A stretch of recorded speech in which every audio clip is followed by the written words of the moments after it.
that you love, covering all things professional wrestling. A show by members of the Busted Open Nation. Welcome to the Nation's Corner. Here are your hosts, the Nation's Corner crew. Good evening, Nation's Corner friends, family, and fans. It is 7 o'clock in the East. It is Saturday night, and you all know what that means. We are all the way live for yet another edition of the Nation's Corner. I am your host, John in South Jersey, and joined by my usual cast of unusual suspects. Yeah, couldn't get that word out. But first and foremost, he is the world's greatest truck driver, back roaming the highways and byways of this great country. As you can see, he is in his second favorite office besides his own at home. He is my brother, Tony Justice. What's up, brother? What's up, man? I am like in the shadows of Mount Rushmore right now. I can't see it from where I'm at, but it's over there. It's Okay. over there. Over there? Over there. Yeah. Very cool. Very cool. Like I said, always out exploring the highways and byways now again. Hashtag Nation's Corner on location. Always rolling across these 50 states. At least 48 of them anyway. 48 of them, yeah. And also joining us tonight from all the way on, notice I said that right, Long Island. Thank you. By way of Monrovia. He is the Nation's Corner resident ranter, and if he does one tonight, you'll understand why we say that. Yes. He is Mongrovian Mike. What's up, brother? What's happening, everybody? Yes, it's What on up, Long Steve? Island or in Monrovia. Yes, that's how it goes. Very cool. How's it going, everybody? Cheers, mate. Cheers. I haven't seen anybody since I'm back from merry old London. Yeah, who won the war? Anyway, and That last place but rules. certainly not least, she is the Nation's Corner social media queen. She is also one half of the hottest intergender tag team wrestling and the best intergender tag team wrestling in pro wrestling today.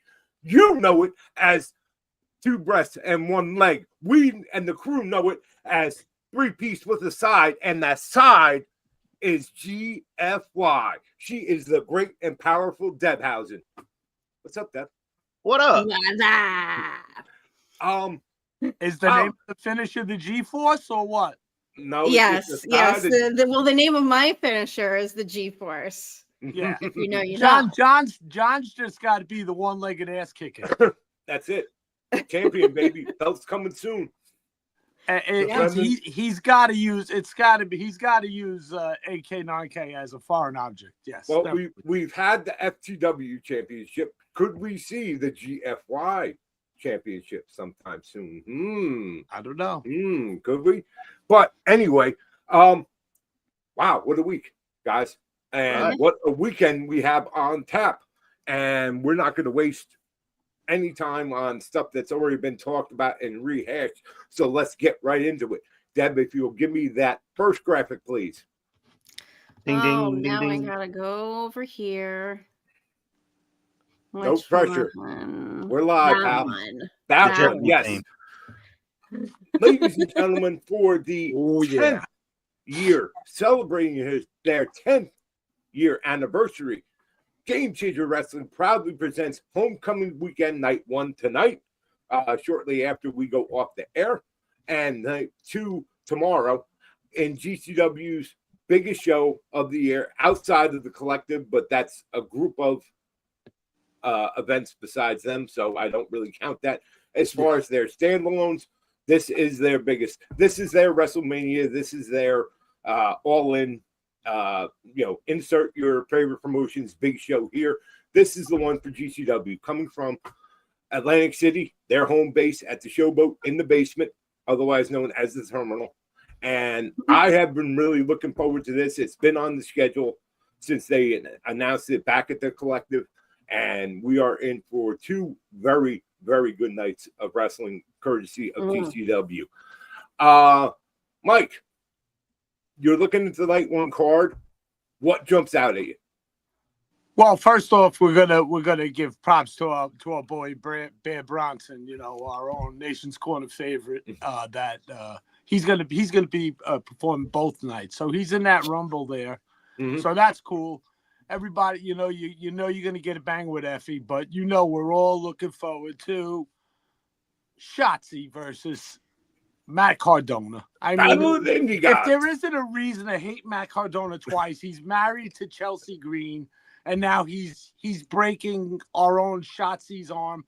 She should take one of those. What is that Filipino thing that Mustafa ate? Take one of those and shove that The shit egg. up his ass. Oh, Yeah. heinous. Tony, Yeah. what's your thoughts? Well, I'm actually going to tune in and check it out tonight. I'm looking forward to the Shotzi Matt Cardona match. They've been doing a very good job of promoting this thing all over social media. They're both creative when it comes to social media, so we've been getting some good spots. I'm anxious to see what happens. And everything else is going to be, since I don't watch GCW normally, so everything else is just going to be kind of a, oh, let me check this out. Oh, let me check this out. So I'm looking forward to it. Well, you're wrong, and you need to fix that.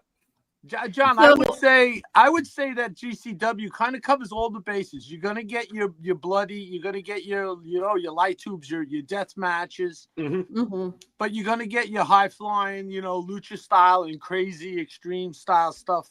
And then you get everything, and then you're always gonna get some pretty good intergender matches. So they really cover all the bases, And They do. Yeah, and I think, and I just think we should make a point that Effie might be the most fighting champion, promotional champion for any out of any promotion. Yeah, that guy defends that title more than any of the other title holders, WWE and on down. Yeah. So. Yeah. So for me, like Tony, you said, to circle back to what you said about, you don't normally watch GCW, but you're going to check it out tonight.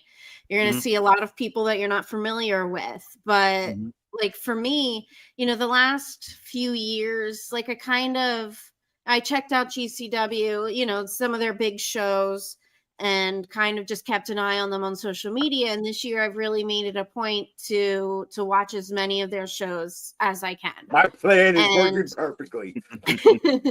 And one of my favorite things, watching more GCW this year, apart from, the big matches that like they always have one or two big matches with more known names on every card, but just getting to know the younger talent. They have a great roster of younger talent that are up and coming, and just getting to know them. And when we were at the GCW show SummerSlam weekend, when the Hardys came out, and we saw Jordan Oliver and Alex Price.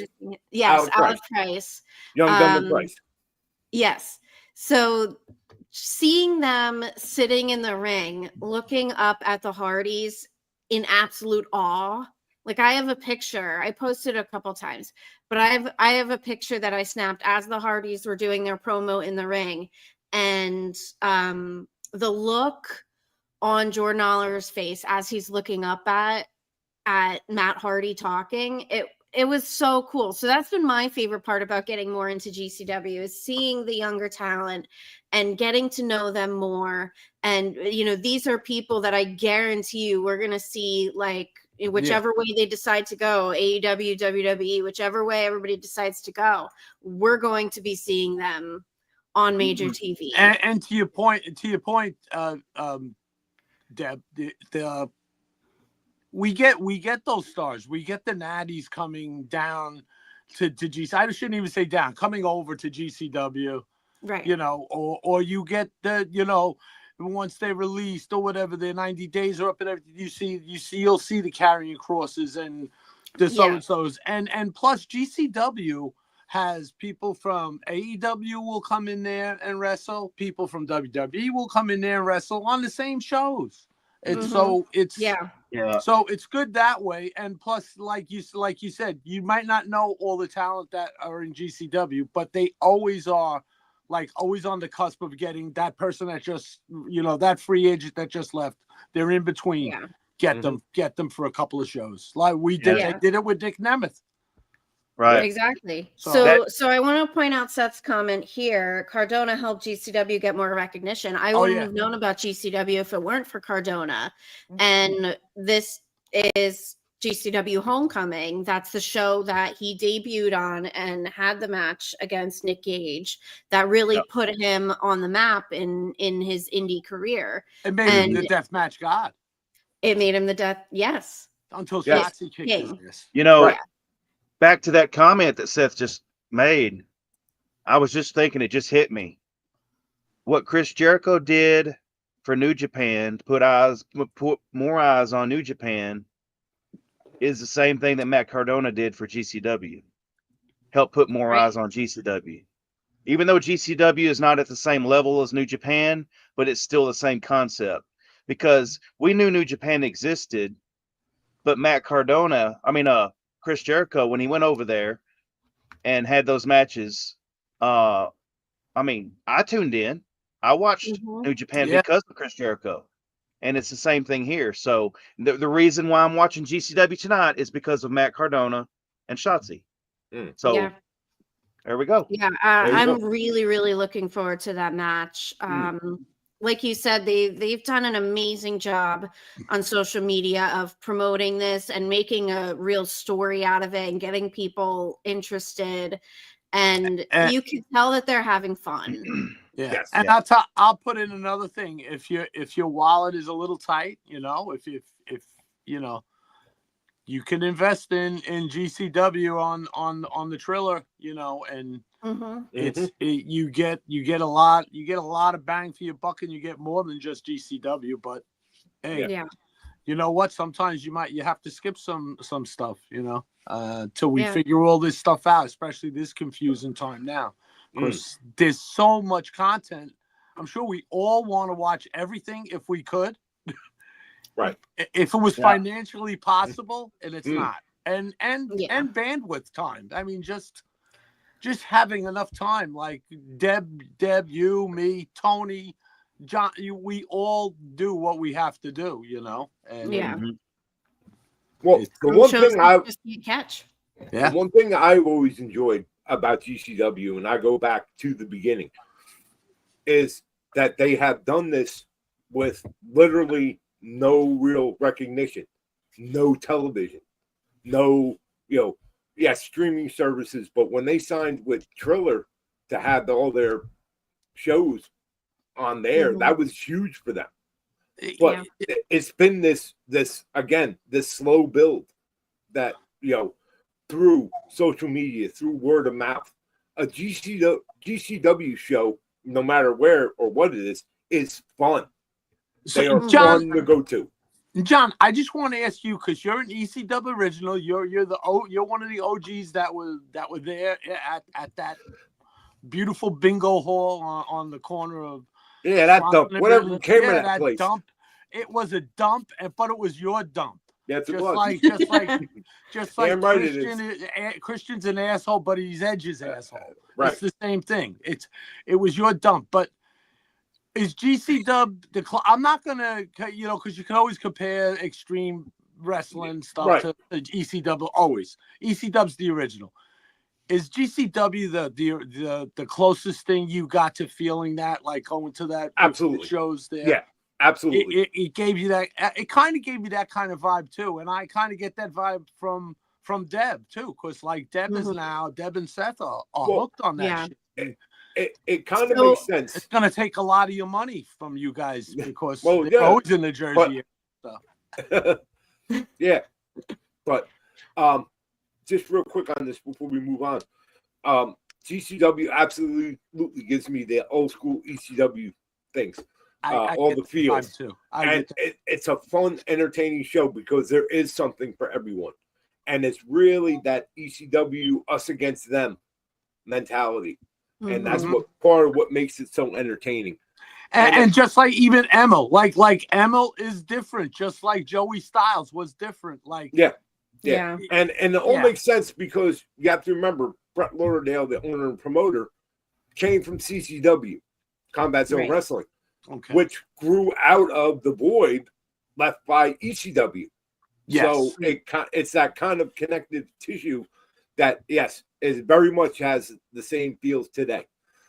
Yeah. But, So one thing to add to that is now that we've gone to 2 GCW shows, the first one, that one with you, John, in Philly, little bit more subdued because, as we all know, Pennsylvania has stricter athletic commission rules, so they can't do, the hardcore stuff. So it's a little bit more subdued there. But then we went to the show SummerSlam weekend. And that was the first show that not only I, saw the hardcore deathmatch style stuff, but it was a standing room only, other than the couple rows of chairs that they put on the entrance stage. If you watch their shows, you see like there's like 2 or 3 rows of chairs that they put on the stage so that the wrestlers, when they're making their entrance, are walking through the people there. But other than that, it was standing room only. And it was the first time I've ever experienced a wrestling show where it was just like all the people were standing. There was no barricade. Everybody was pretty much just right up to the ring, just giving just enough room for like the video and photographer guy to kind of walk through. And that was it. And when the action came outside of the ring, people backed up and cleared the way. Get the fuck out of the way. Either that or that was the first time I've ever experienced a show like that. And it was really, really cool. And I'll say one story. I don't know if she's going to see this, but I hope she doesn't mind me telling the story. At that show, there was a girl I went to high school with, and I didn't even know her in high school. It was a small school, so we knew of each other, but I didn't really know her. We follow each other on Instagram after all these years, and I saw her at the show, and I DM'd her a couple days later and said, "Hey, I saw you at the show. It's, it's cool that you're into GCW." She said she's not even a wrestling fan, and that was the first wrestling show she ever went to, but she saw a couple clips on social media of Drew Parker. And she thought it looked like the coolest thing ever. And she went with a friend that she knows that is a wrestling fan.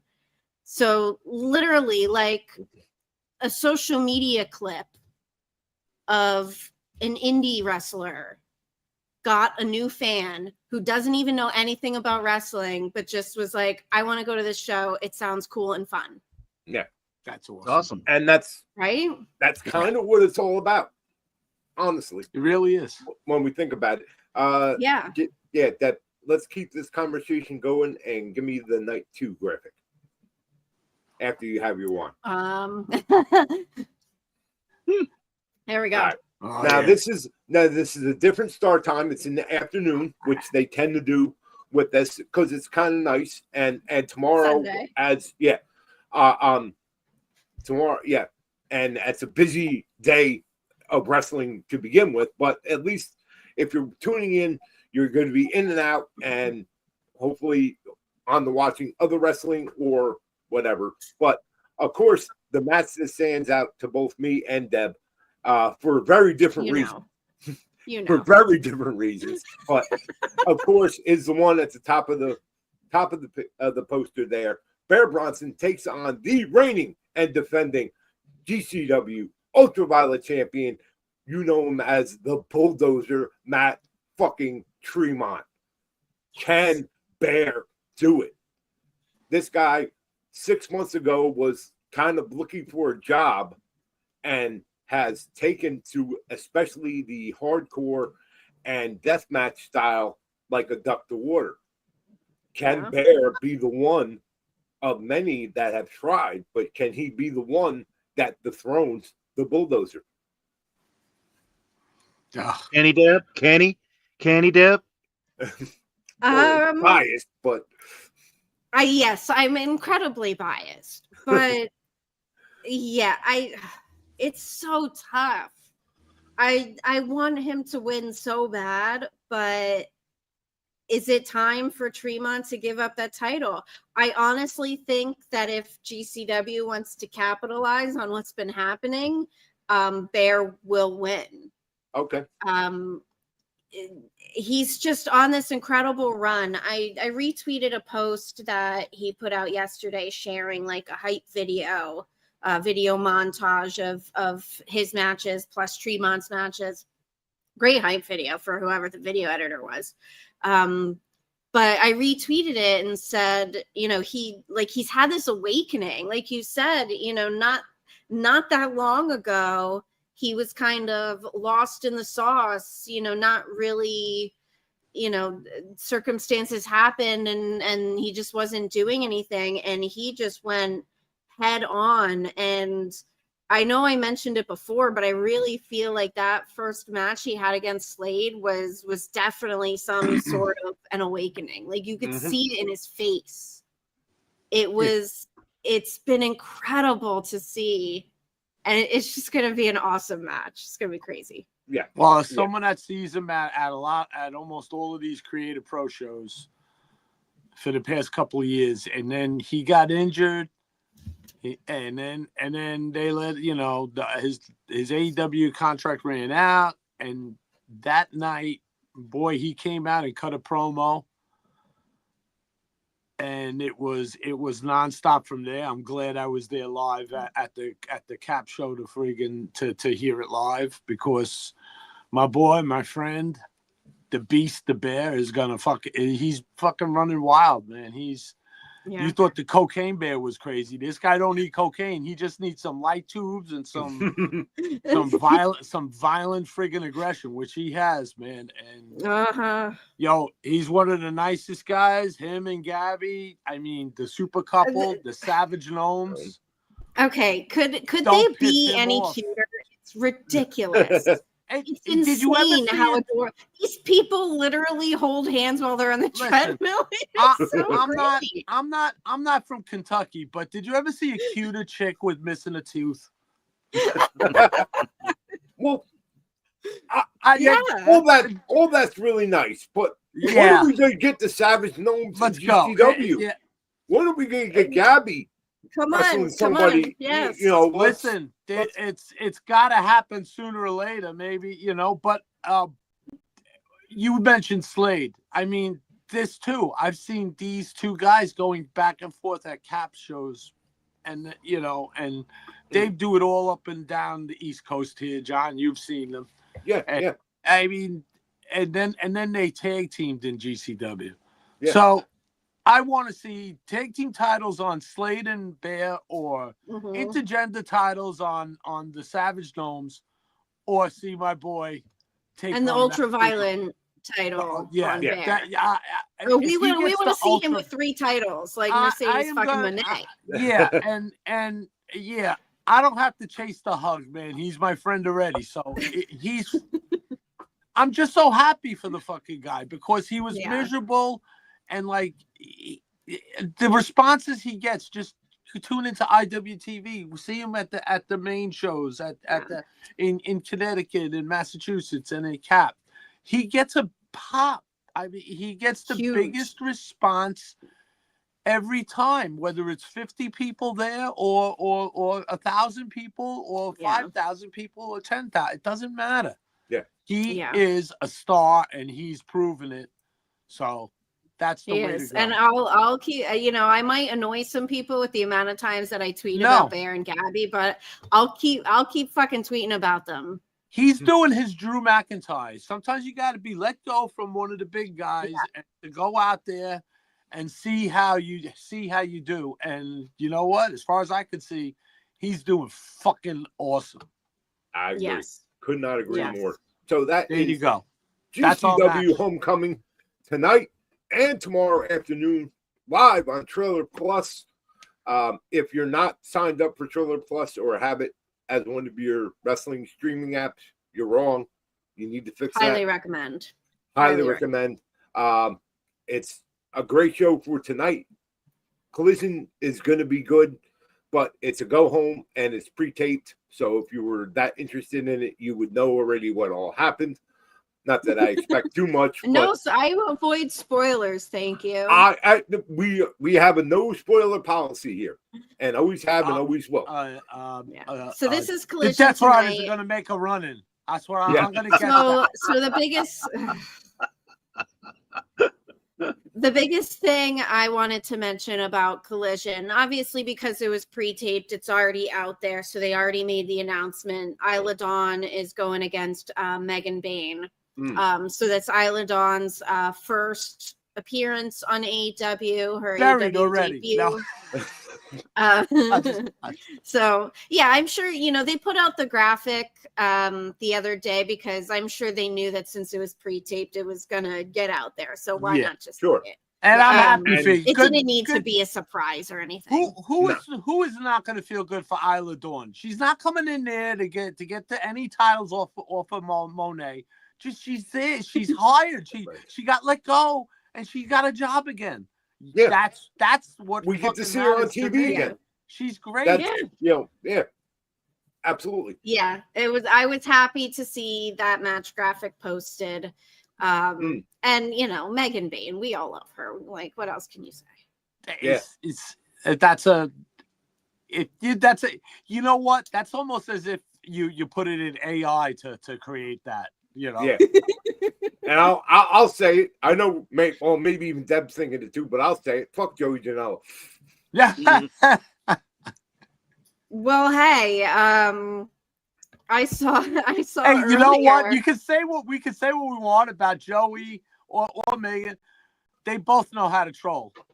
Yes. I absolutely adore Joey Janela. I love that guy. But then I doubly enjoy when he lights his foot on fire. He can't put it out. So sorry. He burns very well. He does burn very well. Earlier today, all the AEW and WWE stars, they're both in Europe right now. So everybody's been posting pictures on their kind of European touristy stuff that they've been doing. How great do the European people have it? Both big promotions are all over Europe. Europe is super cheap. It's like, it's not. I'm not saying it's cheap, but to fly, you know what I mean? It's like taking a flight to Florida. You know what I'm saying? So it's like you can get around and drive. So and just real quick on that, yet again, all my fellow Americans, we have to get our shit together. We are getting our asses kicked by these foreign crowds. We are the originators of crowds. Yeah, well, at the American shows, we're getting our bank statements before the show's even over. Well, that's another whole subject. But listen, folks, if you're there, make some goddamn noise. Have fun with it. For real. You're sitting on your hands or you're worried about getting something on your cell phone. Put your phone down. Well, Jackie's already got WWE on LifeLock, so it's not gonna. She got that app just to keep WWE out. I can't if it says. Yeah, so that sounds like a you problem. Anyway, so I was about to say real quick before we keep going for Forbidden Door.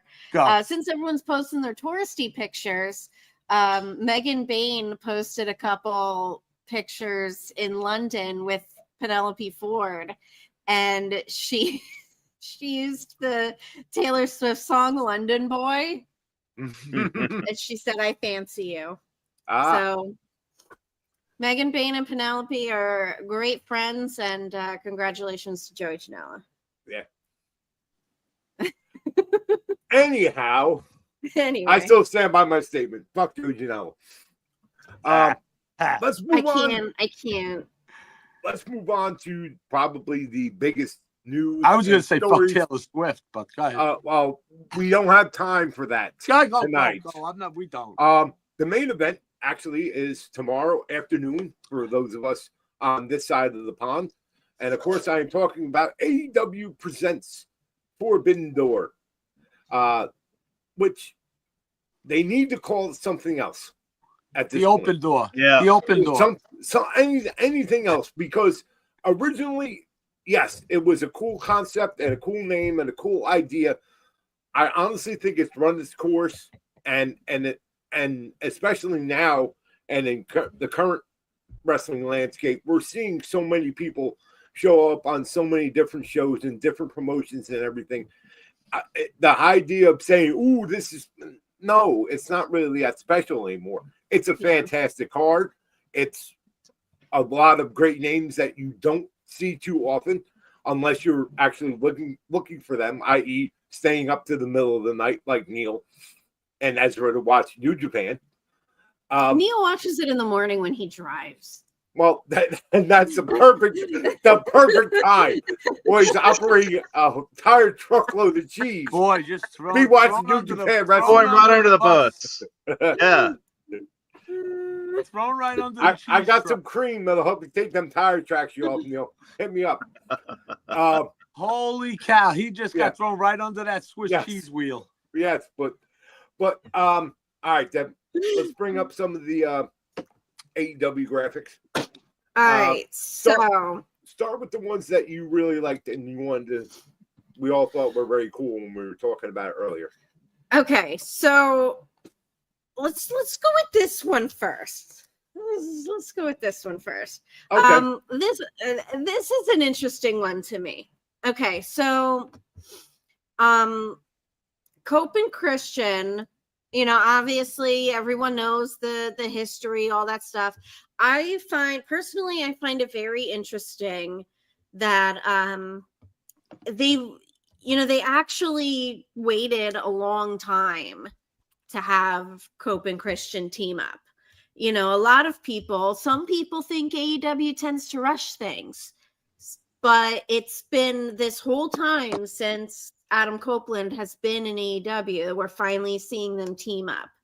And I also find it very interesting with the way they're telling the story that, they didn't just hug and like, oh yay, it's so awesome that Cope and Christian are back together and everything's great and perfect.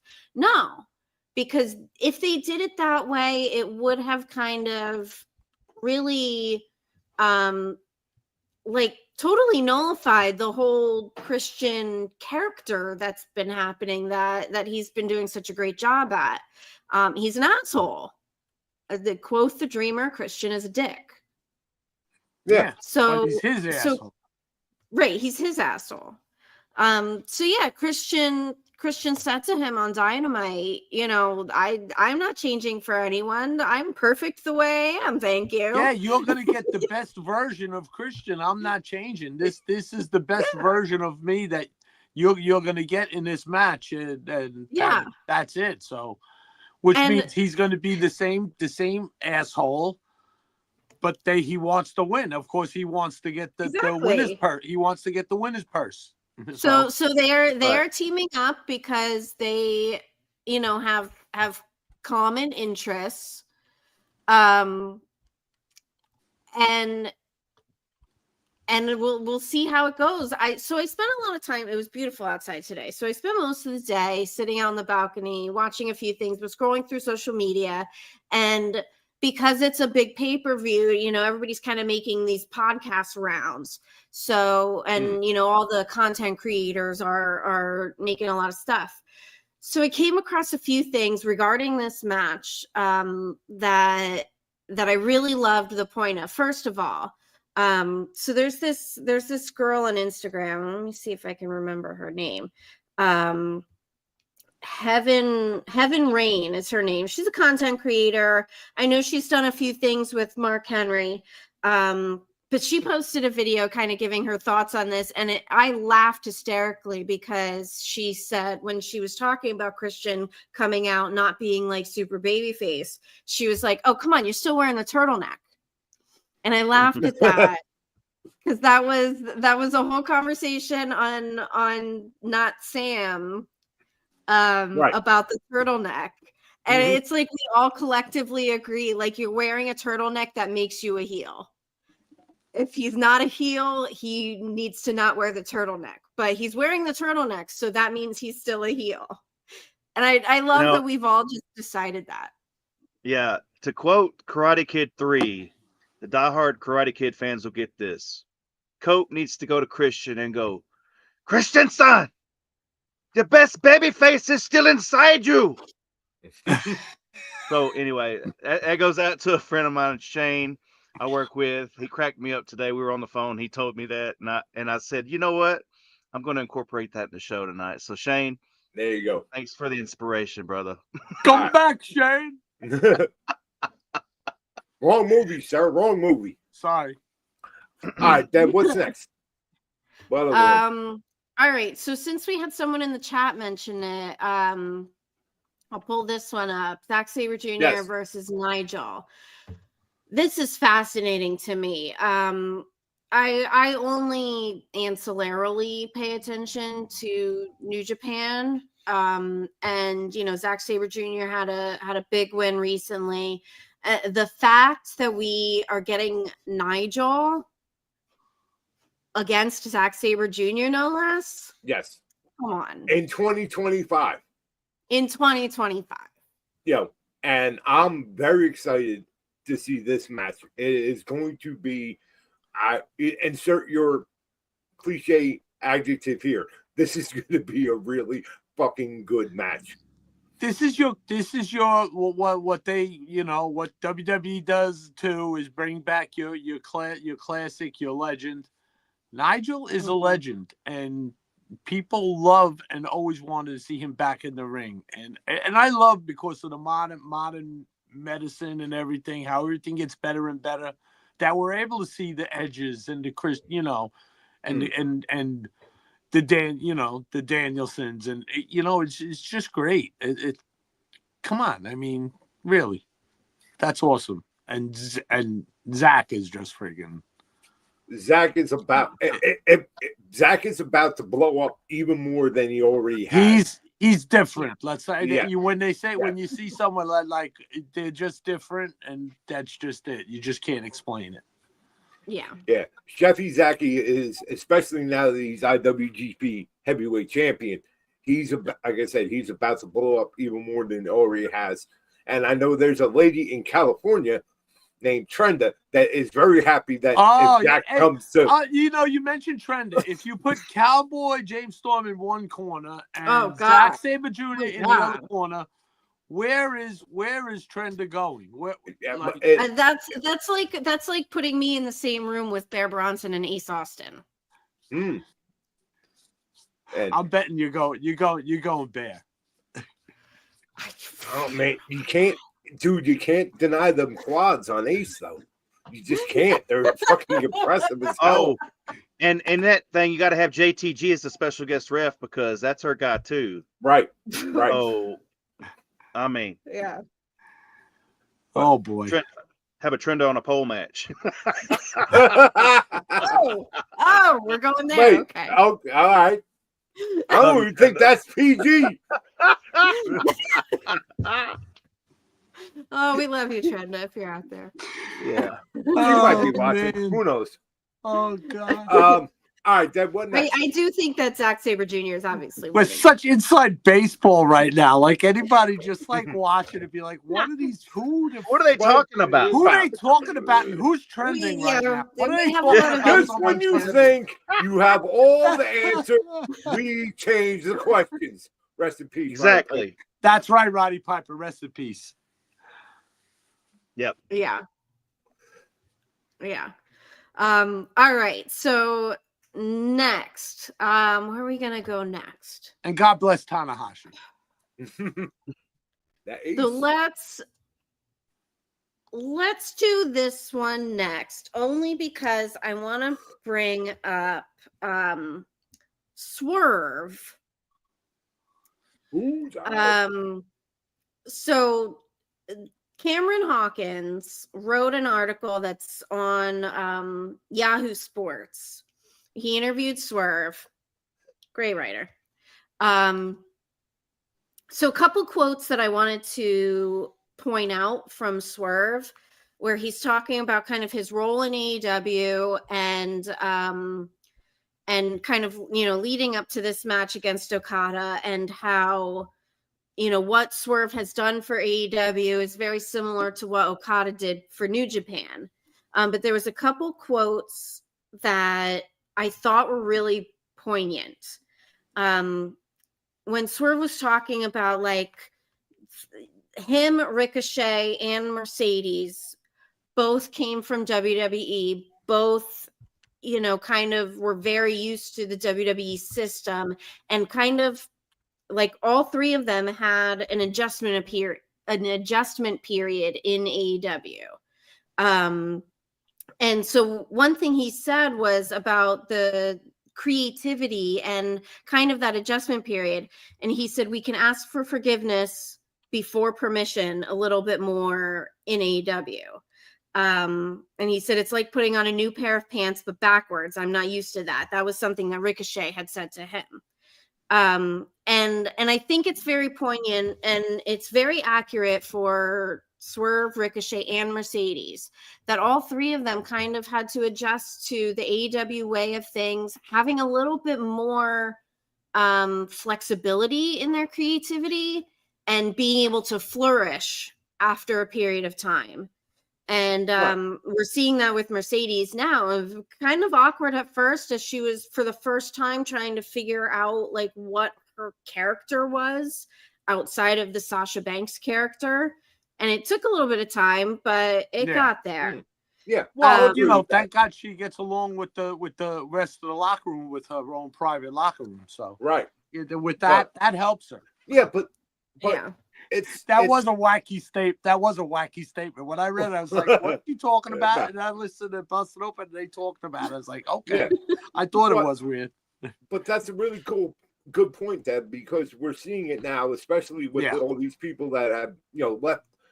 When you're in that WWE bubble, you know, everything is, for lack of a better term, as far as we know anyway, is kind of done for you. You have people that, you know, help you with your character and make up your promos. You have people that, you know, will, you know, do everything for you. And then when you're out of that bubble, you got to realize that, oh, hell, I got to do this kind of on my own. Or what do I want to do now that I have no constraints? So would you say it would be safe to say that in WWE it's sometimes the control is a little too tight, and then in AEW the screws are a little too loose? Say that.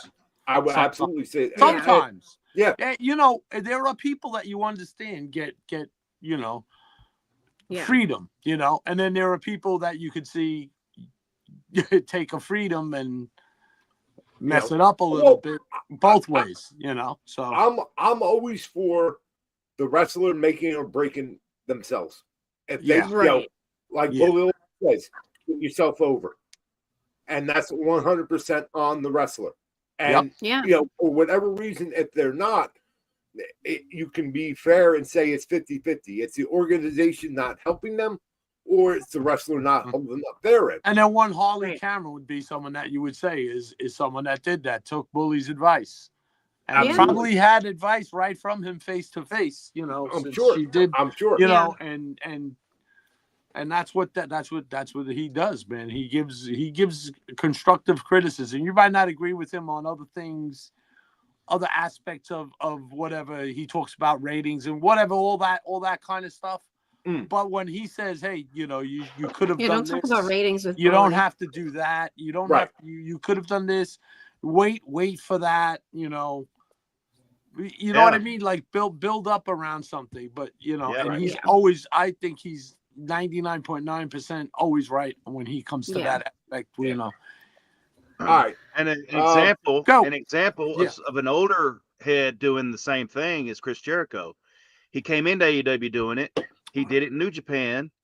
You know, he may have been restricted in WWE to a point. But when he left and went to New Japan and got the Painmaker character over there, and then came to AEW, you know, all the stuff he did as solo, you know, the Inner Circle got that over. I mean, we did the freaking Flim Flam dance of, you know, oh my God, you remember that? You know, I mean, he got that over. So I mean, Chris Jericho is an example of an old head that's doing it.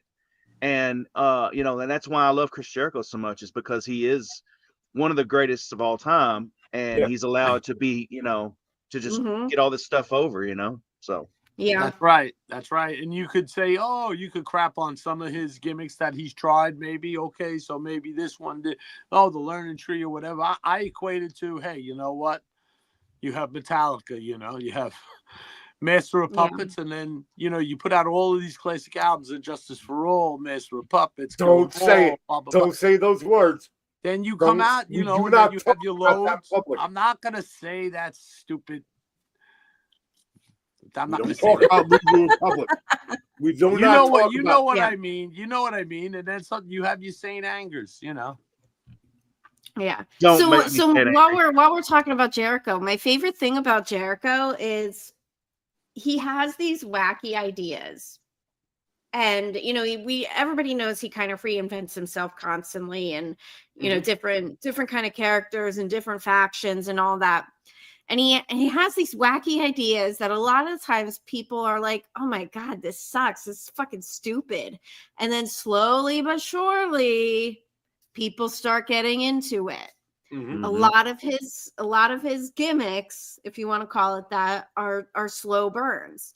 Right. It was the same with the fucking learning tree. Everybody wanted to hate on it, but slowly but surely people started chanting along. People started doing the "Hi guys" at the shows. People started drinking it in, man. It starts working, and I think it's oftentimes so subtle that people don't even realize that. Everybody just wants to hate on it and say it sucks, it's stupid, and they don't even realize that they're buying into what they're supposed to be buying into. And that's why he's one of the very best ever to do it. Mm-hmm. Yeah. Period. Whenever he decides to call it a career, and at this point he is 55 years old, or going to be 55 years old. I don't think he has too many matches left in him of any caliber, but those matches left are going to be as good as they can be. And I'm excited to see what he does, where he ends up, and how he finishes things out. It's going to be interesting no matter what. Stay tuned. Yep. All right, Deb, give me two more. Just two more. All right. So we're going to have to skip the lights out steel cage match because we don't need a Mox rant right now. I'm not going to rant on that. Let's go to Tony and Athena. That's the forever champion, Athena. Oh yeah. I think so many people have been really looking forward to when they eventually cross paths, and it took a while to get there, but we're here. Yes, we're here now, finally. Yeah. And what boggles my mind, and I'm not going to go on my TK ROH rant like I normally would, but this is another thing just makes me go, what the F? This is your longest reigning ever Ring of Honor champion. Not just women's champion, longest reigning ever women's champion. And we're just now in the last few months seeing her a part of AEW television. What, WTF. And I'm very much looking forward to this match. I think it's going to be one of the serious candidates for match of the night. Just because both of these women, Athena has proven, especially as of late on AEW TV, she is more than capable on the mic. And we all know that Toni Storm is absolute gold. Yeah. But both of these women can wrestle very well, and are not afraid to trade them and even get a little dirty and bloody if they have to. And I think that's what's going to come down to with this. And I'm very much looking forward to this match. Yeah. It's going to kick ass. Yeah. The forever champion. Yeah. I'm still going with Tony on this one. I'm still saying the Tony wins. All right. A quick side note on this, just because now it's 9 belts, Monet. Yeah. How many? I mean, are we out to double the woman's weight in gold at this point? And I know I talked about it before, and I'll be very brief. I had said previously on the show that the most money, or money in this instance, is is Mercedes on the chase for the AEW Women's Championship. She has all these belts, but not the one that matters. Yes, and the one that she really wants. She would trade all 9 of them now for that AEW Women's belt. And the beauty of it is they have actually made this into a story that it doesn't even have to concern Toni Storm, because it's not about the person holding the belt. It's about the belt. Yeah. Period. That's true. It's about the title. So exactly, I think that's very cool. That wait, angry internet guy. Well, AEW doesn't tell stories, and they don't know how to interconnect and all that exclamation point. They just don't do it! Exclamation point! Post. But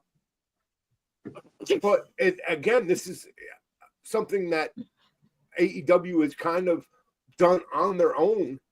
And if I get that all these promotions obviously are trying to get some sort of recognition or rub before the fact that she is their champion. But the fun thing is, you never really hear about her defending any one of these 9 championships. She barely defends the TBS championship, except for tomorrow night. But it's kind of crazy, but it absolutely works. And I'm genuinely interested in see, how many belts can she get? Could it be 10? Could it be 15? But still not able to get the AEW Women's Championship. How does she travel with them? Does she have like 2 extra suitcases? Like, she's got to have an entourage with her, obviously. She needs a Luther. She needs a Luther. Yeah, carry my bags, carry my titles. But seriously, that's what she needs at this point. All right, Deb, last match. All right. Of course. She's got a Beast Mortos. Oh, that's but he's true. Not really... She has a Beast Mortos. Well, she could hang a couple of them on his hooks, on his horns. All right. So, this has been a long time coming. In fact, I'm going to switch to the other graphic here. AEW tells stories even within their match graphics. This is the graphic from Revolution and the current graphic for Forbidden Door.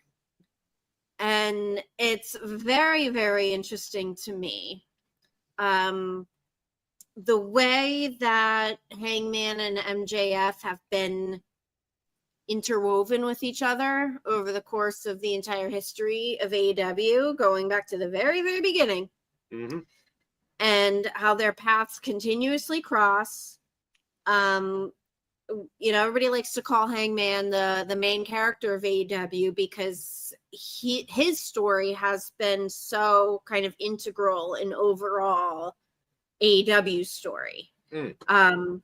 So I want to go back to another quote from Swerve, from Cameron Hawkins' article. Swerve said, they were talking about the pillars. Since the beginning of AEW, it's been talked about the 4 pillars of AEW. And it's kind of changed over time. Obviously, if you're going to pick up 4 people that are really like the foundation of your company, it's going to change over time. So Swerve said currently he sees them as himself, Ospreay, Hangman, and MJF. And Cameron Hawkins kind of equated it, not necessarily pillars, but he equated it to like a relay, like a track relay, where there's 4 people and each of them have their own strengths that they bring to it, and they work together for the ultimate goal. So Ospreay, Hangman, Swerve, and MJF, he said, we are the definitions of this era and generation. We take pride in that work. So those are 4 men that currently kind of exemplify what AEW is all about. And 4 people that really, really believe in the mission of the company and take pride in being the face of the company. I think I've said it before. There's always a debate of who's the face of AEW. AEW needs that one person that's the face of the company. They don't. They have multiple. I find it interesting that you left Darby out of that whole conversation, because Darby is right there with. Well, like I said, like I said, the pillars will change over time. The people that are, the major important parts of the company, it's going to change over time. Stone Cold and The Rock were the pillars at one time, but then at one time they weren't. And that's not to say that it's going to evolve. And Darby, that obviously now is starting to reemerge. He's done climbing Everest and everything else. So, and I understand the basic premise is 4, but why not 5? Darby is right there and can reassert himself to be a pillar like he once was. He was one of the original 4. Yeah. And he could be right back in that role again. And I think he will be. Yeah. But I think that's the beauty of the AEW roster is I think people are so used to the way things have done before that there's like one person that's the face of the company that defines an era. That is that one person. But just because it was always done that way doesn't mean it has to be done that way. Absolutely. The beauty of AEW's roster is they have multiple people that you can look to and say that they define this time period in AEW, that they are extremely integral in what the company means at any given time. There's not just one person, there's multiple. There can be 4, 5, 6. And that just speaks to the strength of their roster. Yeah, on both sides, male and female. Mm-hmm. All right. Real quick, Deb, put up the Heatwave graphic, please. Okay. We'll close out with NXT, which is kind of crazy because this has kind of been the I don't want to call it an after select, but it's a great, it's a great PLE and has great matches on it, but it's almost not getting maybe the attention that it should. And I cannot wait on this to see the number 1 contenders 3-way with Lola Vice, Kalani Jordan, and Jada Parker, and Jordan versus Blake Monroe. I don't care what happens on anything else on the card. Don't care. I'm going to tune in and watch it anyway. But don't care about anything else on the card. Honestly, those are the 2 matches that I want to see, and I've definitely had the most interest in. Yep. Tony, thoughts? Well, it's going to be a big day tomorrow because we got the NXT Heatwave and then AEW Forbidden Door. So and I got to figure out how I'm going to watch all this stuff because I'm going to be driving tomorrow. So yeah. Hopefully when you park somewhere, you fucking maniac.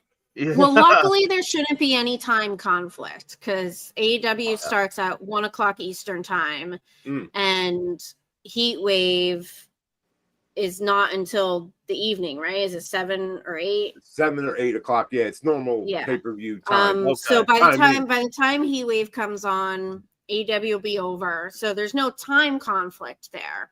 Yeah. So I wanted to ask you guys, obviously we don't need to get into a discussion about it, but as someone who's kind of just an observer of NXT, like I don't watch, but I see things on social media and I pay attention to when people talk about it and stuff.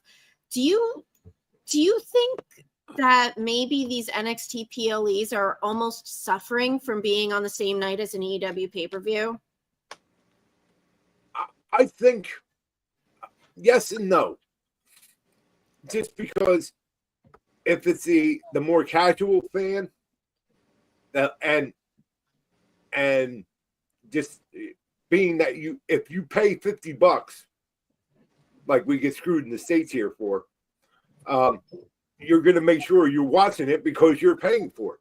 Now, yes, you do pay for Peacock and all that, but it's a lot more manageable on a monthly subscription than a $50 outlay for an AEW. So, but on the other hand, WWE fans are going to tune into WWE product no matter what. True diehard fans are going to tune into WWE product. John, am I wrong in saying that we really don't care? Like, we'll pick which one we want to see live first if they're going head to head. But they're not even on at the same time. I watch everything if I can. I don't.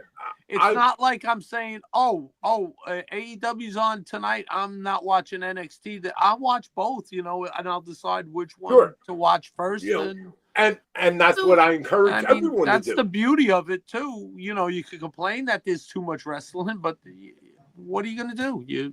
So I think more my point is, or my impression is, they're not at the same time. So they're not making people choose which one to watch, because you can watch both if you want to watch both. Right. Not at the same time. They're not going to conflict. But they have. I feel like it's honestly more of like what people are talking about. Like, even I listened to most of Busted Open this morning with Denise and Robin Lundberg.